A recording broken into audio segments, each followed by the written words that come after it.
my name is Christine. I'm the museum technician here at Andersonville National Historic Site. Welcome back to another episode of Off the Shelf.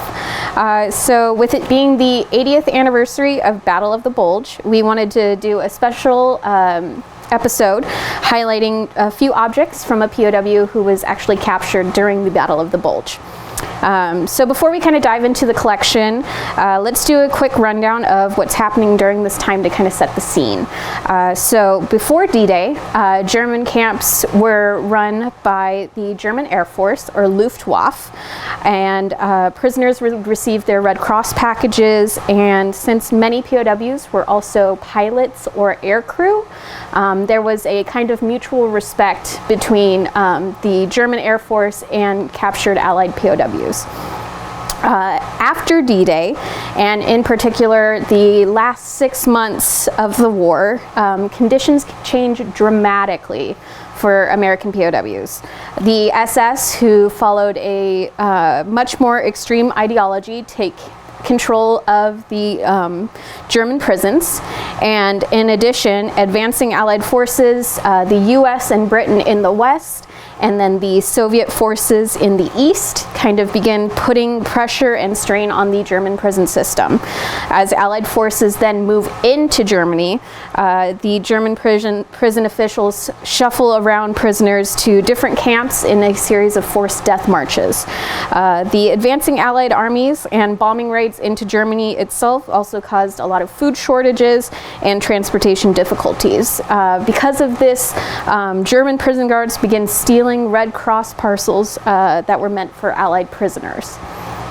So let's now look at the items we have out today. So these are all personal effects from Luther R. Gilliam.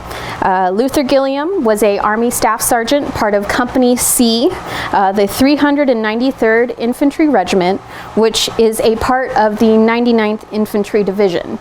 He was captured on December 16th, 1944.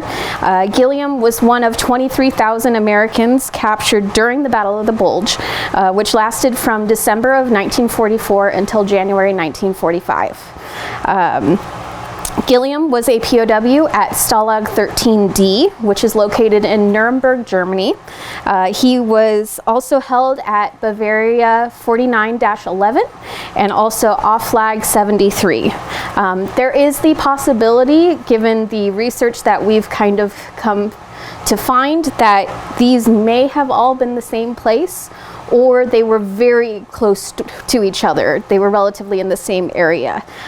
So we're going to focus on Stalag 13D since that is the camp that he was held at the longest. So Stalag 13D, like I mentioned before, was in Nuremberg, which is in northern Bavaria. It is situated near a major rail marshalling yard. So the camp was built on the site of a Nazi Party rally ground and held prisoners from occupied territories, including captured POWs and civilians. It was a forced labor camp, and all prisoners, regardless of civilian or Allied forces, were subjected to forced labor. So the conditions at this camp were dire. The barracks were originally built to house delegates of the Nazi Party for different Nazi Party gatherings.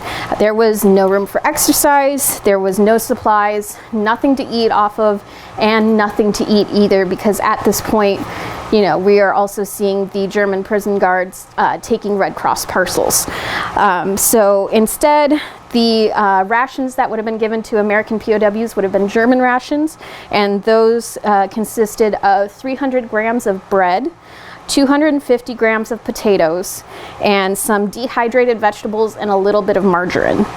So let's get into our first two objects here. So I have a set of dog tags. The first one here that I have is a dog tag. It is an American dog tag. It is an oval shape. It has Luther R. Gilliam's name on it and his Army serial number. Then let's look at the second one here. So this one is a German prison dog tag. So once processed and imprisoned, POWs would be given these tags with their prison serial number.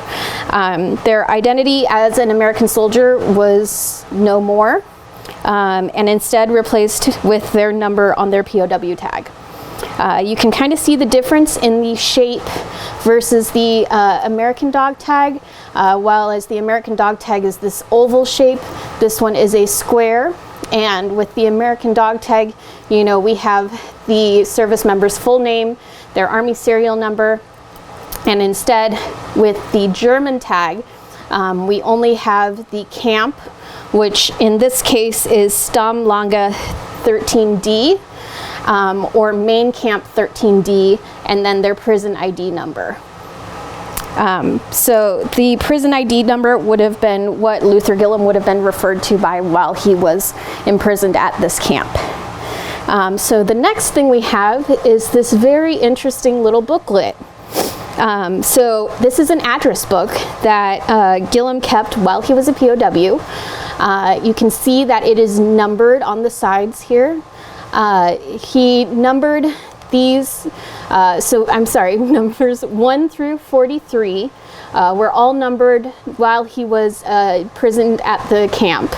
And you can see he does a very nice job of keeping these very neat, very tidy.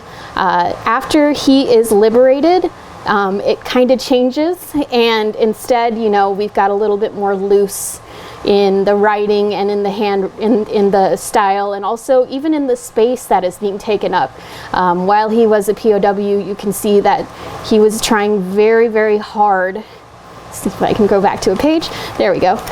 He was trying very hard to kind of use as much space as possible to record people's names.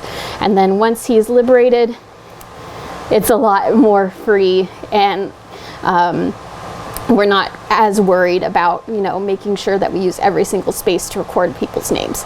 So it's a really interesting little booklet. And then lastly, we have a identification card for ex-prisoners of war. This card would have been given to POWs upon liberation. Luther Gilliam was liberated on April 29th, 1945, after about 5 months in prison by the Germans. The card shows all of his information that would have been used to help process him back under Allied forces, and would have also been used to help identify him at any checkpoints or things as he made it, to the reception camp in Britain. So you can see the card would have originally been folded in half, but it would have helped identify Luther for any official reasons. So with that, that's all I have for y'all today. Thanks so much for watching, and we'll see you next time.